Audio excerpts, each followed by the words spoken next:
இனிய வணக்கங்கள். சட்டம் தொடர்பான ஒரு பதிவு தான். என்னென்னு பார்த்தீங்கன்னா, இந்த வீடியோ கிளிப்பை கொஞ்சம் பாருங்கள். இந்த வீடியோ கிளிப்பில் ஒரு இளைஞர் என்ன பண்ணுறான்னு பார்த்தீங்கன்னா, தன்னோட வாகனத்தை அதிவேகமாக நடு ரோட்டில் இயக்கின்னு போகிறாரு. பொதுமக்களுக்கு ஆபத்தை விளைவிக்கக்கூடிய வகையில், பொதுமக்களோட உயிருக்கு அபாயத்தை ஏற்படுத்தும் வகையில் இயக்கின்னு போகிறாரு. இதுக்கு என்ன பனிஷ்மெண்ட் உங்களுக்கு தெரியுமா? வாங்க தெரிஞ்சுக்கலாம். மோட்டார் வெஹிக்கிள் ஆக்ட் 1988 செக்ஷன் 184 என்ன சொல்கிறான்னு பார்த்தீங்கன்னா, டிரைவிங் டேஞ்சரஸ்லி. அதாவது நீங்கள் உங்களோட வாகனத்தை அதிவேகமாக நடு ரோட்டில் இயக்கின்னு போகிறீங்க, ஒரு பொதுமக்களுடைய உயிருக்கு ஆபத்தை விளைவிக்கக்கூடிய வகையில் இயக்கின்னு போகிறீங்கன்னா, உங்களுக்கு 6 மாதம் வரைக்கும் சிறை தண்டனை கிடைக்கும்.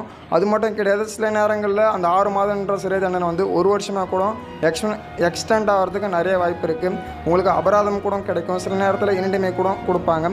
இந்த பிரிவில் மட்டும் வழக்கு பதிவு பண்ண மாட்டாங்க. Section 189 of the MV act கீழேயும் வழக்கு பதிவு பண்ண நிறைய வாய்ப்பு இருக்குது. Section 189 of the MV act என்ன சொல்லுதுன்னு பார்த்தீங்கன்னா, ரேசிங் ஸ்டன் பண்ணுறது. அதாவது